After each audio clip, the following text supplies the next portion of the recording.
nandito kami sa labas dahil naglindol dito sa Jensen. Doon sa building na tinuluyan namin sa hotel, grabe ang lakas. Tapos tumakbo kami pababa. Nagsibagsakan yung mga hollow block, tapos yung mga pader. So, pasalamat kami, hindi kami tinamaan, pero grabe, nagasgas yung anak ko. Ito si Axel, nagasgas yung paa niya. Tapos, naiwan sa building yung mama ng asawa ko. Mabuti mga kabayan, walang nangyari. Pero grabe yung mga doon, binagsak. Pakita ko sa inyo. Kasi sumiyak si Mrs. kasi na-trauma siya. Dito kami ngayon sa labas. Grabe, lakas ng lindol. Akala ko katapusan talaga ng mundo.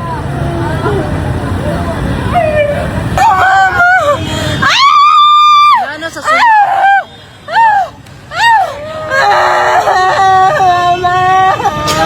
Dahil mama mo.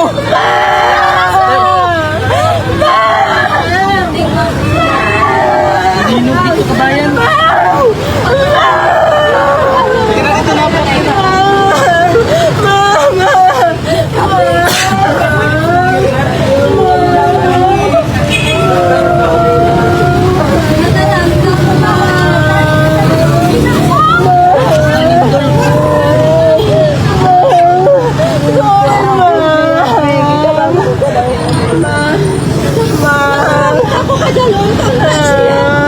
Bagsak ko. Bagsak oh.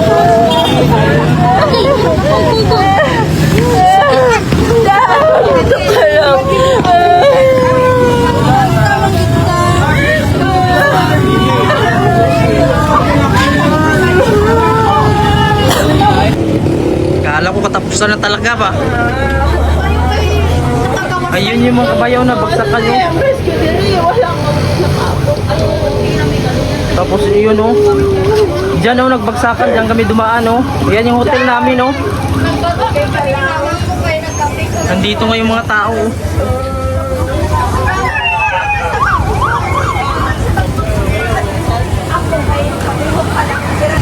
Ito yung sasakyan na nabagsakan mga kabayan oh. Wasak ang tubig dito, bali. Ito, damage yung sasakyan na to oh. Yan. So ito yung building mga kabayan na tinuluyan namin. Diyan kami nag-check-in. Dito kami kanina nagsitakbuhan. Ayan o. Ayan ang hotel. Hindi ko alam kung okay pa yung mga gamit dyan o may nasaktan. Ito, dito kami tumakbo kanina. Gumapang kami dito. Gapang kami dito. Kasi yung anak ko, binuhat ng asawa ko kasi tumba sila. Ayan o. Ayan. Grabe. May mga aftershock pa rin hanggang ngayon mga kabayan. Kaya hindi pa kami pwedeng pumasok at napakadelikado. Ayan o, yung mayanig na naman o. Dami ng tao dito. Hirap pala mga kabayan kapag naglindol. Ha? Si Axel, Cham. Kung nagtakbuhasan muna, dito ka lang. Ayan, dito muna kami sa labas ngayon. Gabi, ito pa yung unang araw na nakatulog kami dito. Naglindol pa. So mabuti at safe kami. So dito muna kami sa labas. Ayun, meron pang mga aftershock mga kabayan. Ayun o, yung mayanig o. Tingnan nyo, yung mayanig pa o. Yung mayanig pa yung building. Meron mga aftershock o. Lord, Lord. Grabe dami sa itong building na to. Ayan o. Tayo.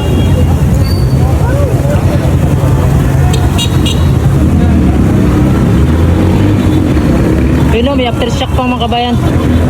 Dito kami ngayon sa labas.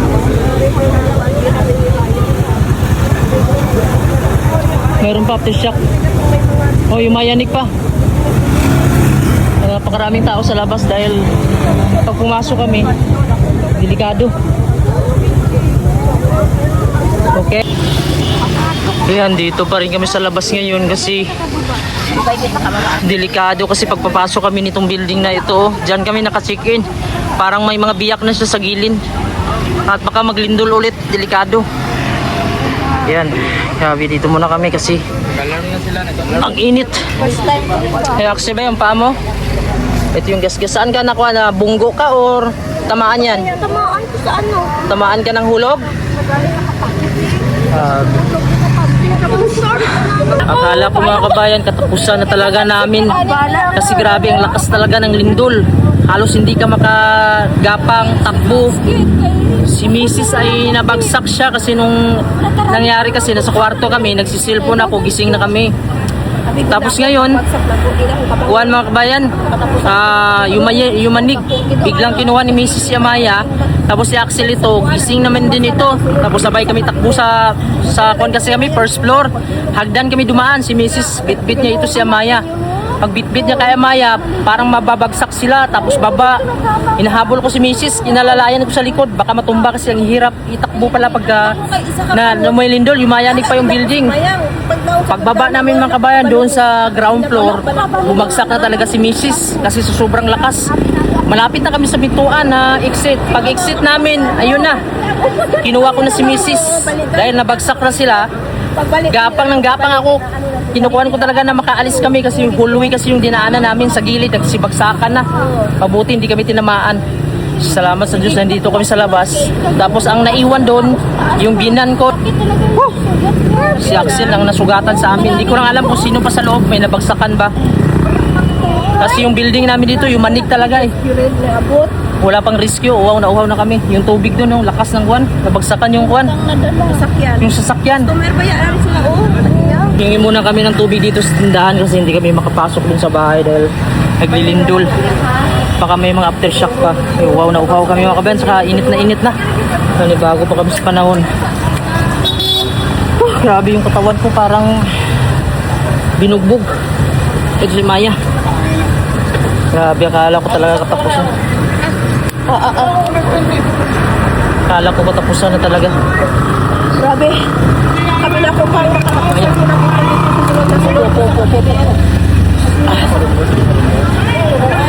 Muna kami dito. Grabe. Yan, wala na talaga may puntahan dito. Kailangan na naming kuhan sa gilid yung mga... Grabe ang init pa dito sa Pilipinas. Mula Greenland, nandito kami ngayon. Hindi kami pwedeng pumasok sa mga building kasi delikado pa. May mga aftershock pa. Ito, mula kami sa malamig na lugar, nandito naman sa mainit, tapos nasa labas pa. Saka wala talagang safe no pagka building na. Mas maganda pa rin yung sa probinsya. Bahay mo, kuhan lang, kahoy. Kasi sa paglindol-lindol, delikado. Grabe talaga yung experience dito mga kabayan. Pero okay lang, at least safe kami dito.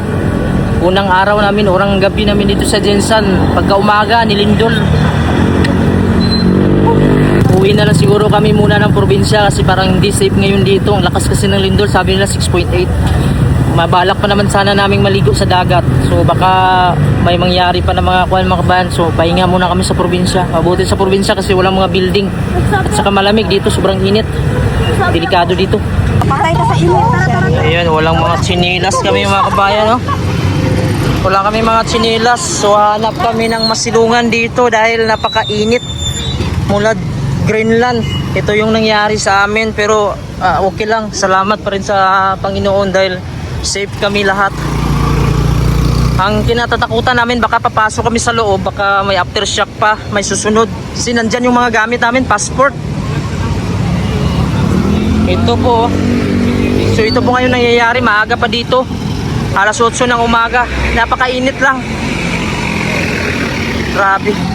Sakit pa rin yung katawan ko. Kawawa lang yung anak ko.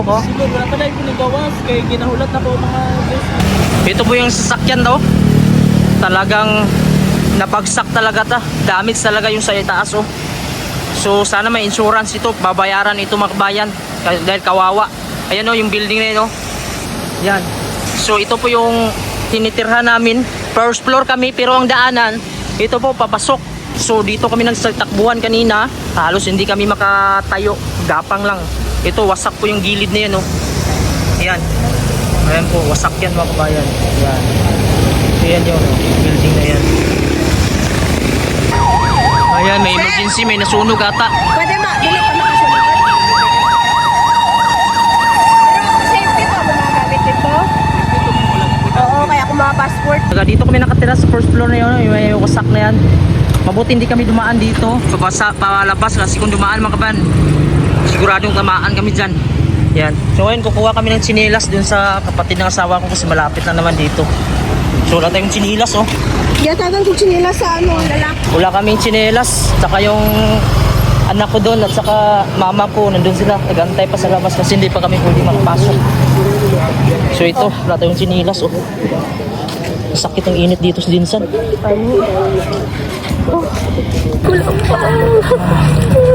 Ayan. So bali naglalakad kami nga mga kapatid kasi kumuha kami ng tubig. Nanghingi kami ng tubig. Wala kasing rescue dito na dumating sa amin. Pero okay lang. Kaya naman namin sarili namin. Ayan po, nakakuha lang tayo, nakapaa. Tara dito Agyo. Nado sa sulod mo. May ambulance dito, parang mayroong kabagsakan ata. May ambulance dito. So grabe pala yung mga nabagsakan daw dito. Hindi pa namin naikot. Parang yung mga Jollibee dito, mga mall. Meron daw damage. Dito na yung tinira namin, no? Hindi pa kami pwede pumasok. Nandiyan yung passport namin. Kasi gusto na namin umuwi ng probinsya. Karon ta uwi ma? Oo. Unya na. Ha? Unya Dili gani. sa pang. Ha? Manghilad ko sa takay ang kasada dili na makadagang ugma hunsa ba Diri ugma. ra sa matulog Oo, niya. sa layo to diri sa layo sa may ano sa building takong asa mi na ato mabuhay. Ah, yung nga tulugan dito. Oo. Ganap Ay, inom kami sa mo mamaya ng tubig, matulugan. nangayo may tubig dito. Wait lang. Eto, bigyan ko muna to tubig tong mama ko. Oh, si Maya, wala daw shoes si Maya. Wala kami sleeper naman. Hindi kami pwede pumasok sa building kasi delikado pa yung aftershock. Ano? Ito yung mga binan ko, yung nag-alaga kay Maya, tapos si Mrs. Dito lang kami sa labas, sakit yung mga katawan namin. Bebe ako, bebe. Pag ganun yung lindol, di ba? Oo. Pag ganun yung lindol, oh. Ang delikado yung pag ganun. Kasi pag ganun, sasayaw ka lang eh. Pag ganun, parang hindi ka na makalakad nun. Maya. Pinauwaw. Wala doon sinilas si Axel, kawawa. Axel. Grabe mga kabayan, no? Nabagsakan yung sasakyan ng kasama namin naka-check-in dyan sa loob. Ito, tinatanggal nila kasi siguro para makaalis na to. Pero damage na to. Makatakbo pa naman ito. Mabuti hindi na timingan paglabas nila. Kasi kung na-timingan mga kabayan, delikado. Ayan, oh. Dito kami naka-check-in na yan. Hindi pala matibay ito. Tingnan nyo, oh. Nandun pa rin kami sa labas. Dito pa rin kami. Hindi kami pwedeng pumasok. Nandun yung mga gamit namin. Balak sana naming magpuan. Sa labas na lang muna. Mag-check-in doon sa mga bundok. Ito. Supply ng kuryente yan, oh.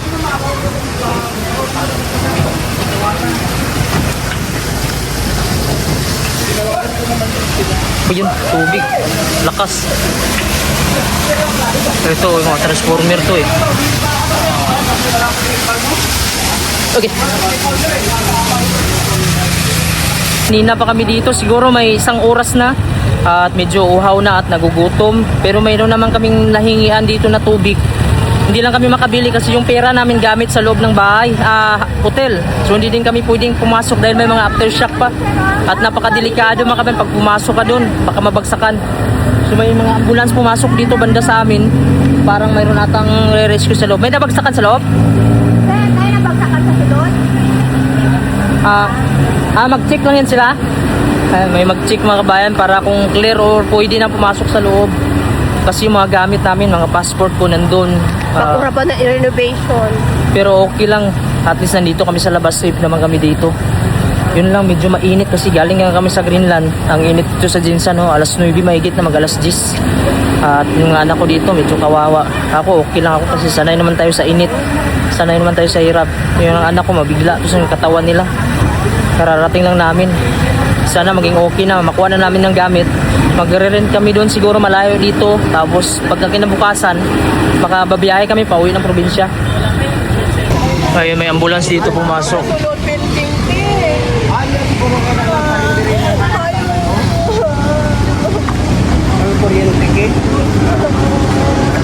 Na-trauma yung asawa ko sa lindol. Ito, mayroon pumapasok dito sa loob. Baka may nabagsakan. Di ko lang alam kung may safe. But safe sana lahat. Walang nabagsakan. Ito po yung ambulance. So, chine-check nila kung okay ba sa loob. And chine-check nila kung may tao pa sa loob. Hindi namin alam kung may tao ba sa loob or ano ba.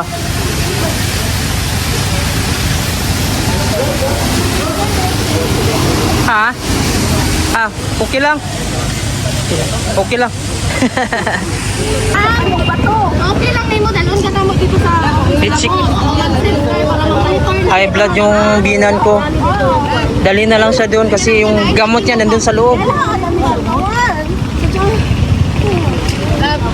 Second floor mo, napagsakan na lang. Tama po kasi din yan. No, nasa Pilipinas. Ha? Nanap ko pa doon. Ah, Nandun nagsundo sa yan. Paano pa ganito mga i-check yung binan ko kasi high blood kasi ito. Parang na-trauma din siya sa kuwan. Nabilin siya ang naulahin. Hindi na makita kay abog na kaayo kay ang mga pader na hulog na. Ay, i-check na lang sa tubig. Oo, ako kay nasulod na nahatak ni sa hagdanan na gusto ko lang sa istante. Kainom ka tambali mo kanina wala? Oo, ako nga tiin, grabe. Ako nga tiin, nagsamad-samad. Puta, nara sa balay si Billian. Oh, nana si Melvin, oh.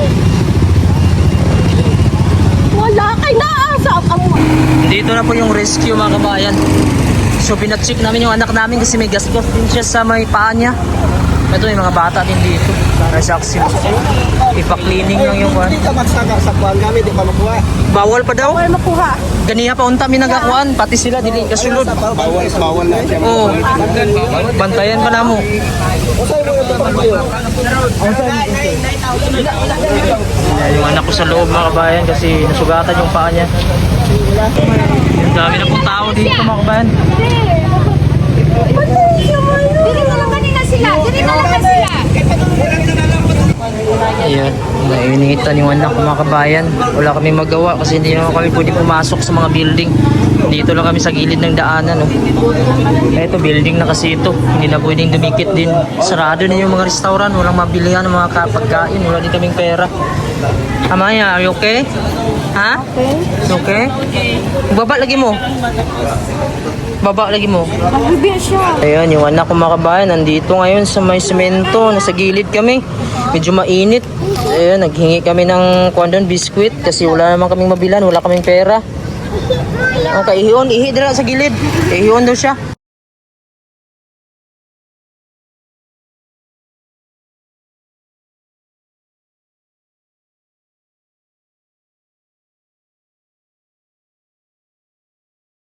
Ito po yung mga gamit namin mga kabayan. Basa siya kasi pumutok pala yung kuwan doon. Yung tubig sa loob namin, may mga simento pa. Tapos ito yung passport namin, nabasa yung cover. Pero mabuti nakasilupin ito sa loob. Kasi sinecure ko ito. Kung wala, basa din ito. Ano, basa yung bag ni Macy's. Saan yung wallet mo? Basa din. Ayan o, ayan yung mga gamit namin, puro basa. Pumutok yung linya ng tubig. Ay, ito mga cellphone o. Yan. So, may nanguha ng mga gamit sa loob, kinuha na nila. Yan po yung tsura dito. Ay, Ari. Hindi lang, ito na lang. Ako nagsunod dito sa inyo. Hello, lang. Ay, kinsa ni? Mara ka pagsunod ako sa...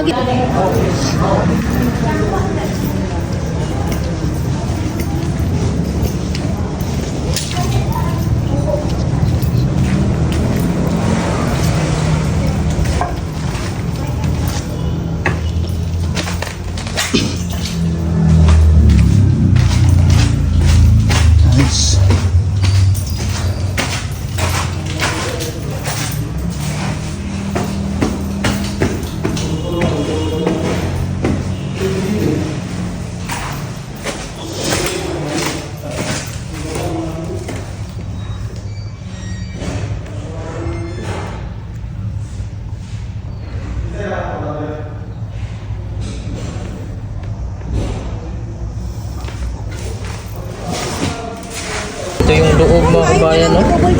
Kwarto namin, no? Grabe, bagsakan pa rin sa loob. Yan, oh, yung mga gamit namin, puro kuwan. Yan, oh, tubig. May pumutok na linya. Grabe, oh. Yung itsura sa loob. Ayan, may pumutok na tubig. Nabagsakan.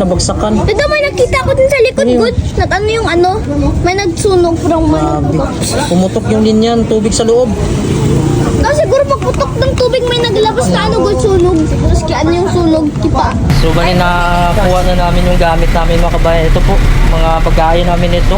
Bali pumutok pala yung linya ng tubig sa loob, tapos yung passport kung mabuti mayroon siyang cover na plastic sa loob kasi nabasa din itong bag ko. Yeah.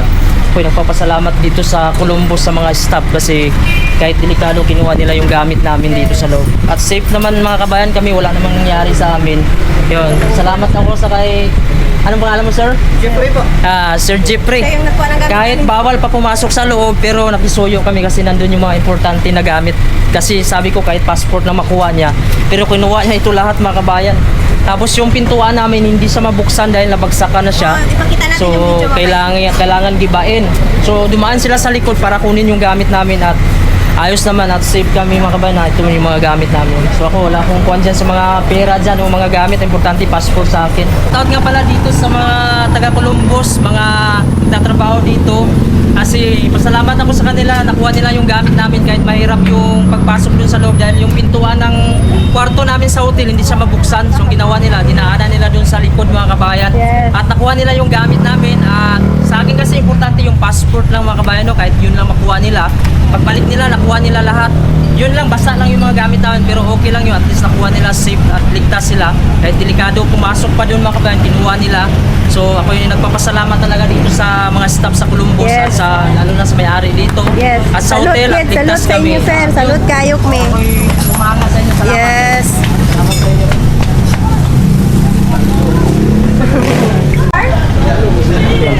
Ano ang ano natin? Ang saan nabilin? Bayo? Basig na sulod nila dito, gikuha naman na tanan. Oo. Ayan, karga na namin yung mga gamit namin mga kabayan kasi punta na kami. Ano lang ma'am, may towel ma'am. Ayan po, pinakarga na namin yung mga namin. Ito yung nangyari dito, wasak talaga oh. Ayan oh, kawawa tong sasakyan dito. Damage siya. So mabuti hindi nakakuha dito yung may-ari. Ha? Kuha na si Kanhandra. Dito naman sa abroad. Mga 30 siguro. Oo. Ha? Oo, 360. Nawasak siya, nawasak. Sige, dito sa may. Salamat. First night. First night. Unforgettable. Ramos. Ayan, saad ko namin yung mga kabayan sa pupuntahan na namin. Pero ito, wala pa rin akong sinilas kasi Daragan tulog dyan. Tulog ka init. agay, init. Dito tao dre? Bagsak mga kabayan, no? Wala. Ang mga dugo. Kawawa siguro yung tao dyan. May tao dyan talaga. Ang mga dugo. Oh. Saan dugo? Ayun dyan nasa may kahoy. Ay, grabe, dugmok oh. Wasak oh. May nagpatay siguro sa naulog sa may kahoy. Grabe, Jensen oh. Ito oh, mababa lang. Grabe na yung dugo sila. Far down talaga yung McDo oh. Jensen, McDonald's. Grabe. Oh, wasak na wasak. Lahat yan oh. Baba. Oh, gilid oh. Grabe. Wasak. Ito. Ano yan? Buba ko na. Oh, pwesto din to? Oh, salon. Oh, dito. Building. Pati ka ng road dyan, oh. Ay, pati ito rodyo no. Wasak din oh. Wala na to. Oh. Tanggal oh. 7.8. Yun oh. Grabing lakas.